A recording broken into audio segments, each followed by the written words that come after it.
Ang hirap ng exam. Paano ba to? Di ko alam gagawin. Bakit kasi hindi ako nakapag-review ng maayos? Buti na lang katabi ko siya. Baka sakaling makapasa ako. Kaso lang, masama ang mangopya, di ba? Sige na, gawin mo na. Kaysa naman umulit ka pa ng 1 taon, hindi ka naman mahuhuli eh. Huwag mong gawin yan. Paano pag nahuli ka? Sagutan mo na lang yan sa sarili mo.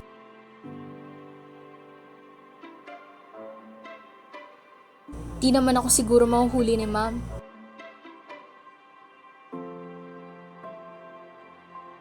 Imposibleng hindi ako nakapasa.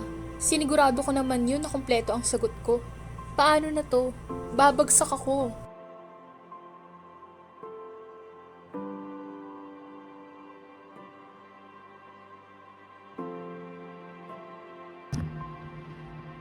Parang kilala ko itong nasa post. Parang si ano to eh. Share ko kaya. Kalma lang, wala rin naman mangyayari maganda. Mas lalala pa. Go lang, ilang beses ka rin naman yung tinatarayan eh. Gantihan mo.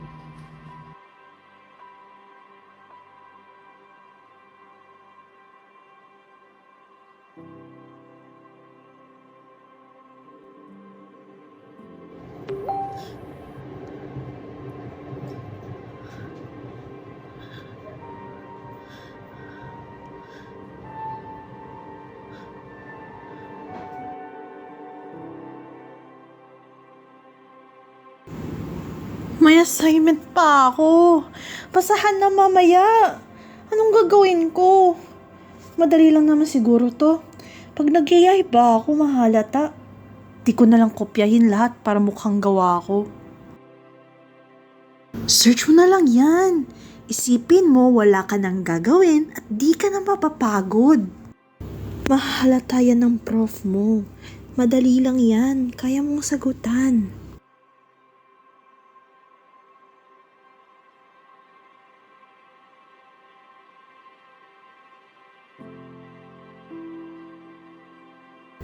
Ayan. Oh, 'di ba tapos agad?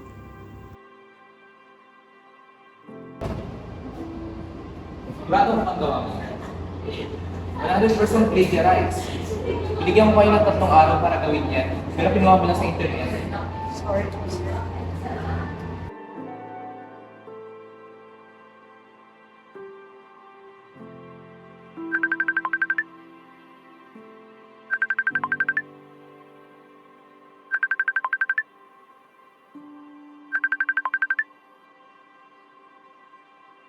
Buti na lang panaginip. Kinabahan ako.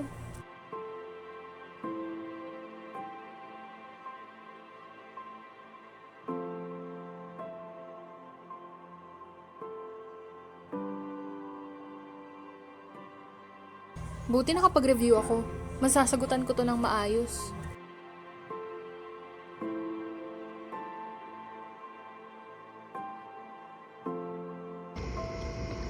Oh, panaginip lang pala.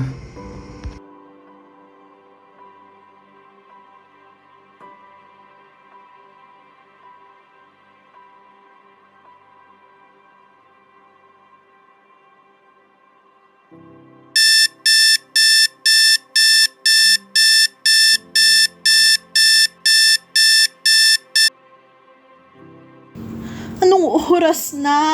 Nakatulog ako. Gawin ko na nga siya. Bawal lang mag-plagiarize so ako na lang mismo ang gagawa. Madali lang naman to.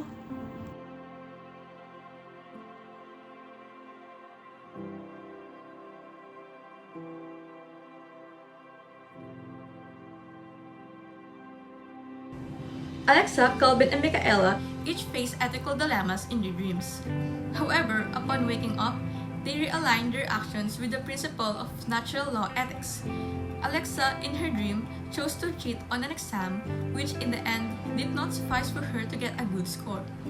After waking up from her dream, she decided to prepare for the exam and refrain from dishonesty. Cheating undermines fairness and distorts the value of learning. Although it may be more difficult, the path of honesty upholds the natural order of justice.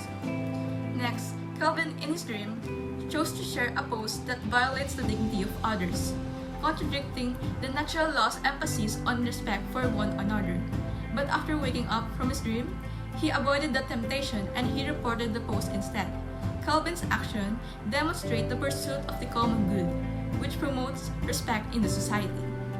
Lastly, Michaela, in her dream, chose to commit plagiarism using artificial intelligence to meet the deadline of her assignment. She disregarded the truth principle, but after waking up, she decided to use her own ideas to do the task. This choice complies with the natural law's principle of personal accountability.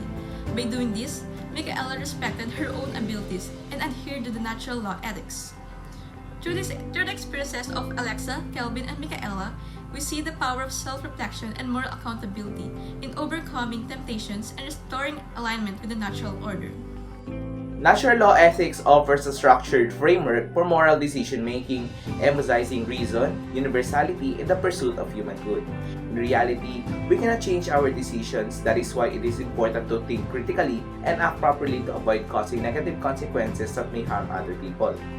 Natural law emphasizes that moral principles are not arbitrary but rooted in the natural order, guiding individuals to act in ways that promote common good.